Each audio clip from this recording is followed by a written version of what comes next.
তৃণমূলী পশ্চিম বাংলায় ভারতীয় জনতা পার্টি একজন ক্যান্ডিডেট একজন প্রার্থী আপনি দেখিয়ে দেন যে বহিরাগত হয়েছে, আর আপনি মঞ্চে দাঁড়িয়ে বলেছেন যে বাংলা বুঝে না, বাংলা দেখে না, বাংলা চিনে না, বাংলা বুঝতে পারে না, বাংলা বলতে পারে না, সে নাকি বাংলা দখল করতে আসছে। প্রধানমন্ত্রীকে বলছেন বহিরাগত, আর আপনি কাকে ক্যান্ডিডেট করলেন? গুজরাট থেকে নিয়ে এলেন ইউসুফ পাঠানকে। আপনি কাকে ক্যান্ডিডেট করলেন? শত্রুঘ্ন সিনহাকে নিয়ে এলেন আপনি বোম্বে থেকে। যথেষ্ট উনি বিহারের লোক, কিন্তু আপনি বোম্বে থেকে উড়িয়ে নিয়ে এলেন। কীর্তি আজাদ আপনি নিয়ে এলেন কোথা থেকে? দিল্লি থেকে। আর আপনি বিজেপিকে বলছেন এরা বহিরাগত।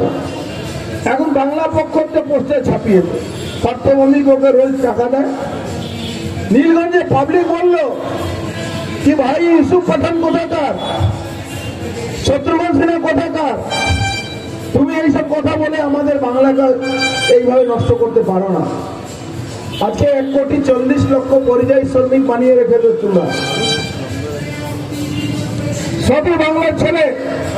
আজকে মুসলিম ভাইরা যারা এক সময় ভেবেছিল কি মমতা ব্যানার্জির কাছেই আমাদের জীবনের সব থেকে বড় এসেট মমতা ব্যানার্জি,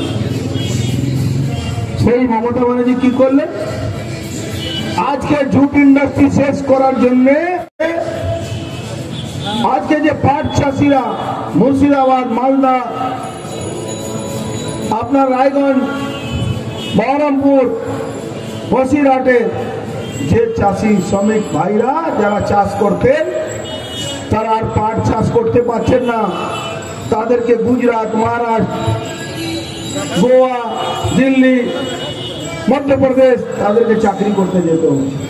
45 লক্ষ স্বর্ণ ব্যবসায়ী যারা সোনা আভূষণের কাজ করে 45 লাখ শ্রমিকরা আজকে গুজরাট আর মহারাষ্ট্রে গিয়ে চাকরি করছেন। তার মধ্যে বেশিরভাগ সংখ্যালঘু সম্প্রদায়ের মানুষ, বেশিরভাগ সংখ্যালঘু সম্প্রদায়ের মানুষ।